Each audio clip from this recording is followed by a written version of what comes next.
Good morning viewers, welcome to back our channel. आप सब कैसे हैं? उम्मीद करती हूँ आप सब बहुत अच्छे होंगे और हमेशा ही ऐसे खुश रहिए। आज का यूजफुल वीडियो बहुत ही कमाल का है क्योंकि आज के यूजफुल टिप आपकी लाइफ बदल देने वाले हैं। ऐसे कमाल के हैक है ना जो कि आपसे पहले आपने नहीं देखे होंगे। तो चलिए स्टार्ट कर लेते हैं आज का यूजफुल वीडियो। पहला यूजफुल टिप मेरा फ्रिज को लेके है। फ्रिज में अक्सर हम खाना रखते हैं और कभी कभार क्या होता है, जो खाना होता है ना गिर जाता है। गलती से ही सही पर ऐसा हो जाता है। कपड़े से हम वाइप कर ले उसके बाद भी ना दाग नहीं जाते हैं। हल्दी वाले दाग तो जाने का नाम ही नहीं लेते हैं। तो इन दाग को हटाए कैसे? फ्रिज के अंदर से इसे हम पानी से अच्छे से धो नहीं सकते, ज्यादा स्क्रब नहीं कर सकते। तो हल्दी वाले दाग हम हटाए तो हटाए कैसे? बहुत ही आसान सा तरीका मैं आपको बता रही हूँ और ये आपने जरूर करना चाहिए फ्रिज के लिए।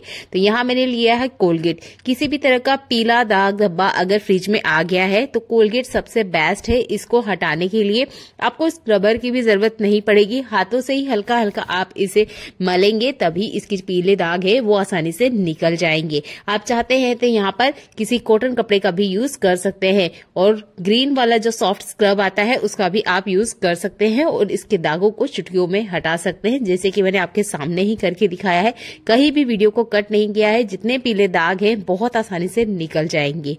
फ्रिज में कोलगेट लगाने के दो फायदे हैं। एक तो फ्रिज अच्छे से क्लीन हो जाता है, जितने पीले दाग धब्बे हैं वो हट जाते हैं। दूसरा, अगर फ्रिज में से किसी भी तरह की कोई बैड स्मेल आ रही है तो वो कोलगेट से बहुत आसानी से निकल जाती है और हल्की सी अपनी महक भी फ्रिज के अंदर छोड़ देती है। तो आई होप ये ट्रिक आपको पसंद आती है। अगला यूजफुल हैक मेरा घर में पड़े इन बेकार दिए को लेकर है। दिए का मैंने बहुत सारे यूज आपको बताए हैं पर मेरे घर में ना बहुत सारे दिए हैं। अब मैं इसका एक अलग सा यूनिक हैक आपको बताने वाली हूँ। तो आपके पास भी इस तरह के दिए रखे होंगे। पुराने हैं तो आप उनका यूज कर लीजिए, नए को भी रख लीजिए, बहुत कामों में आते हैं। तो जो पुराने दिए हो चुके हैं उनको मैंने हैमर की मदद से कुछ इस तरीके से छोटे छोटे पार्ट में टुकड़े कर लिए हैं। आपने देखा होगा ये जो मिट्टी के दिए होते हैं ये ठंडे होते हैं, तो इसका हम यूज कर सकते हैं गमलों के अंदर। तो हैमर या किसी भी भारी चीज से आप इसके बारीक बारीक इस तरीके से टुकड़े कर लीजिए। अब चलते हैं इन्हें लेकर हम घर के गमलों की तरफ। जब भी हम गमले में पानी डालते हैं, अगर डायरेक्ट पानी डालते हैं तो आपने देखा होगा पौधों की जो जड़ें होती है वो खुल जाया करती है। तो इसका चूर्ण आप डाल सकते हैं गमलों में। अगर 2-4 दिन पानी आप नहीं भी डाल रहे हैं गमले में तब भी दिए की मिट्टी से ठंडक बनी रहती है और आपके जो पेड़ पौधे हैं वो बिल्कुल नहीं सूखते हैं। अगर आप भी इस तरीके से गमले में पौधे रखते हैं तो इस ट्रिक को ट्राई आउट करके देखिएगा। बहुत कमाल का हैक है, जरूर यूज करके। तब भी दीपक का पूरा यूज करते हुए आप पौधे की ठंडक बनाए रख सकते हैं। ये बहुत ही काम आने वाली ट्रिक है। ना ही इससे जड़ें बाहर आएगी अगर जल्दीबाजी में हम पौधे में किसी तरीके से पानी डाल भी देते हैं। तो चलिए बढ़ते हैं आज के अगले यूजफुल हैक के लिए। हमारे घर में गैस सिलेंडर का बहुत ज्यादा यूज होता है। हम महिलाएं हैं तो हमें बहुत ज्यादा प्रॉब्लम होती है गैस सिलेंडर के साथ। क्या होता है, अक्सर जब गैस सिलेंडर मार्केट से आता है तो हम क्या करते हैं, इसको खोलने की कोशिश करते हैं। ये हमसे खुलता नहीं है क्योंकि इसके ऊपर एक छोटा सा ढक्कन लगा होता है जो कि आसानी से बिल्कुल नहीं निकलता है। इसको सील पैक ही इस तरीके से किया जाता है कि आसानी से ना खुले। अब इसको खोले कैसे? तो आप कॉन्ग का मदद ले सकते हैं और इसमें जो स्टील का हुक जैसा लगा होता है उसमें कॉन्ग को अगर आप अटकाएंगे तो इसका जो ढक्कन है बहुत आसानी से निकल जाएगा। हल्के हाथों से ये बिल्कुल नहीं निकलता है, इसमें थोड़ी सी ताकत लगती है। तो आप इस तरीके से कंघी का मदद ले सकते हैं और अगर आप इसे बंद करना चाहते हैं तब भी आप कंघी की मदद से ही इसे आसानी से लगा भी सकते हैं। तो कंघे का यूज आप इस तरीके से सिलेंडर पे कर सकते हैं। ये बहुत ही कमाल का हैक है क्योंकि हम महिलाओं को अक्सर दिक्कत होती है कि सिलेंडर को खोलने में ये खुलता ही नहीं है, बहुत ज्यादा इसमें ताकत लगती है। तो आप इस तरीके से कंघी का हेल्प ले सकते हैं और इस तरीके से इसकी जो छोटी सी ढक्कन है इसको आप निकाल भी सकते हैं और वापस बंद भी कर सकते हैं। तो आई होप ये ट्रिक आपको पसंद आती है। आपको मेरा चैनल अच्छा लगता है तो चैनल को सब्सक्राइब कर लीजिएगा। वीडियो जरा सा भी अच्छा लगता है तो शेयर करना बिल्कुल ना भूलें। चलिए बढ़ते हैं अगले यूजफुल हैक के लिए। हमारे घर में ना इस पेन का बहुत ज्यादा यूज होता है। टाइम पे ना मिले तो बहुत ज्यादा सिर दर्द हो जाता है। इसको हम अरेंज करके कैसे रखें? बहुत तरीके हैं अरेंज करने के, वो थोड़े कॉस्टली होते हैं क्योंकि हमें ऑर्गेनाइजर स्पेशल खरीद के लेके आना पड़ता है। पर आज हम इसे फ्री में ऑर्गेनाइज करने वाले हैं, वो भी घर में सिर्फ एक चूड़ी की मदद से। तो मैंने यहाँ पर एक चूड़ी ली है और इस तरह की पतली चूड़ी ही लेना है ताकि इसकी जो ये ढक्कन है आराम से इसमें सेट हो जाए। तो पेन के ढक्कन को आप हल्के से खोलेंगे और ये चूड़ी के अंदर अच्छे से समा जाते हैं। तो आप चूड़ी ना पतली ही लीजिएगा, इसमें सारे पेन आपके ऑर्गेनाइज हो जाएंगे, अलग से आपको खर्चा नहीं करना पड़ेगा। तो इस तरीके से आप चूड़ी का यूज करते हुए इन पेन को ऑर्गेनाइज करके रख सकते हैं। इसे ऑर्गेनाइज करने का सबसे बड़ा फायदा ये है कि ये किसी कील पे हैंग हो जाएंगे, किसी दीवार में आप डबल टेप लगा लीजिए, वहां पे भी आप इसे आराम से चिपका के रख सकते हैं और आपके जितने पेन है बिल्कुल आंखों के सामने रहेंगे, बच्चों के हाथ नहीं आएंगे, तो ये बिल्कुल भी घूमने वाले नहीं है। ये इस तरीके से एस वाले हुक का भी आप यूज कर सकते हैं और मन चाही जगह पर आप इसे हैंग करके रख सकते हैं। तो आई होप ये वाला ट्रिक भी आपको बहुत ज्यादा पसंद आता है।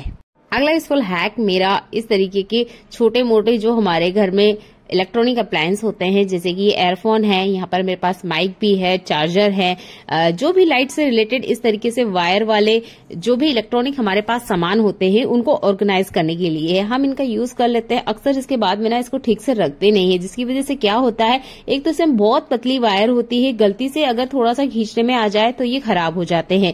हम इन चीजों पे बहुत ज्यादा पैसा लगाते हैं और इनके बिना हमारी लाइफ चलती भी नहीं है, क्योंकि हमारे डेली लाइफ में काम आने वाली चीजें हैं। तो पहले तो आप जितना कोशिश कीजिएगा अच्छे से इसे फोल्ड करके रखें।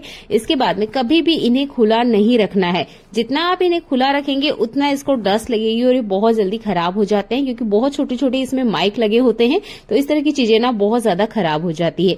ये जो हेडफोन है ये भी बहुत जल्दी से खराब हो जाते हैं। तो इनको ऑर्गेनाइज करने के लिए आप किसी भी तरह के ऑर्गेनाइजर का यूज कीजिए, जो भी आपके पास है। नहीं है तो किसी तरह के बॉक्सेस आपके पास जरूर आते होंगे, जो कि आप ऑनलाइन सामान लेते वक्त साथ में फ्री में मिलते हैं, उनका भी आप यूज कर सकते हैं। तो मेरे पास तो इस तरह का एक छोटा सा डिब्बा है, मैं इसी के अंदर इन चीजों को रखती हूँ ताकि मुझे ये आसानी से मिल भी जाए, किसी तरह की इनमें धूल डस्ट ना लगे, क्योंकि बार बार इन चीजों में खरीदने में बहुत ज्यादा पैसा लगता है। तो इन चीजों को आप इस तरीके से ऑर्गेनाइज करके रखें और डस्ट फ्री जरूर रखें। ये ट्रिक भी आपको बहुत ज्यादा पसंद आएगी। अगला यूजफुल हैक मेरा चश्मों को लेके है। इस तरह की चश्मों का यूज हर घर में किया जाता है। ये फैंसी चश्मे होते हैं तो इनको डेली लाइफ में तो बहुत ज्यादा नहीं यूज करते हैं, पर जब हम यूज करते रहते हैं तो इसमें दाग धब्बे भी आ जाते हैं, बैक्टीरिया भी लग जाते हैं। जब हमें इसे यूज करना होता है तब यूज किया, उसके बाद हम ऐसे ही छोड़ के रख देते हैं, जो कि बिल्कुल ही सही तरीका नहीं है। तो आपने लेना है विनेगर, जो कि हम चाइनीज खाने में यूज करते हैं। उसको थोड़ा सा कॉटन कपड़े पे ले लीजिए और ये जो गॉगल्स है, चश्मे हैं, इनको अच्छे से क्लीन करने के बाद ही रखें। इसमें जो बैक्टीरिया है वो अच्छे से खत्म हो जाते हैं, शाइन बढ़िया से आती है और किसी तरह की अगर डस्ट लगी है, धूल है, तो वो अच्छे से साफ हो जाएगी। तो ये काम करने के बाद ही आप इन चश्मों को संभाल के रखें और जब नेक्स्ट टाइम आपको यूज करना हो तो आप डायरेक्ट इनको पहन के जा सकते हैं, ताकि आपको फिर से ये काम ना करना पड़े। तो इस तरीके से भी आप विनेगर का यूज ले सकते हैं और बहुत अच्छी से इनमें शाइन आ जाती है। आपके पास हैंड सैनिटाइजर है तो आप उसका भी यूज कर सकते हैं, उससे भी बहुत अच्छी शाइन आ जाती है, ये बैक्टीरिया फ्री हो जाते हैं। उसके बाद में आप अच्छे से इनको किसी पैकेट में फोल्ड करके रख दीजिएगा, ताकि इसमें किसी तरह की धूल मिट्टी बिल्कुल ना लगे। चक्का बेलन का यूज हर घर में किया जाता है। हम इसे बहुत अच्छे से क्लीन करते हैं, उसके बाद भी आपने देखा होगा जब हम इसे फिर से यूज करते हैं तो इस पर डस्ट लगी होती है। यानी कि अगर हम इसे नहीं अच्छे से कवर करके रखेंगे तो रात को इस पे कॉकरोच भी आ सकता है, छिपकली भी आ सकती है, जो कि रात में निकलते ही हैं। तो हम इसे कवर कर सकते हैं घर में रखी इन बेकार पॉलिथीन से। ये पॉलिथीन अक्सर हमारे घर में सब्जियों के साथ आती है, बहुत सारा सामान हमारे घर में आता है, उनके साथ इस तरह के पॉली बैग जरूर आते हैं, जिनका हम यूज ही नहीं करते, अक्सर फेंक देते हैं। तो सब्जियों के साथ इस तरह का पॉली बैग आ रहा है और आप उसे फेंक रहे हैं तो उसका आप इस तरीके से यूज ले सकते हैं कि इस चक्का बेलन को जब भी आप क्लीन कर ले उसके बाद में कवर करके रखें। अगर आप कुछ दिन के लिए बाहर जा रहे हैं तब तो इस ट्रिक को आपको जरूर करना चाहिए, क्योंकि ये बहुत जल्दी गंदे हो जाते हैं और नेक्स्ट टाइम हमें जब भी हमें खाना बनाना होता है तो हमें फिर से इन्हें क्लीन करना होता है, जिसकी वजह से ये बेलन बिल्कुल ठीक से सूखती नहीं है और हमें बहुत ज्यादा प्रॉब्लम फेस करनी होती है, रोटी ज्यादा चिपकती है। तो इस ट्रिक को आप ट्राई आउट करें और बेलन को बार बार धोने से बचें। अगर वीडियो आपको पसंद आता है तो वीडियो को लाइक, कमेंट और शेयर करना बिल्कुल ना भूलें। चैनल पर पहली बार आए हैं तो चैनल को सब्सक्राइब कर लीजिएगा। चलिए मिलते हैं अगली ऐसी यूजफुल वीडियो में जो आपके घर और किचन के काम को आसान बनाए। देखने के लिए आपका बहुत सारा धन्यवाद।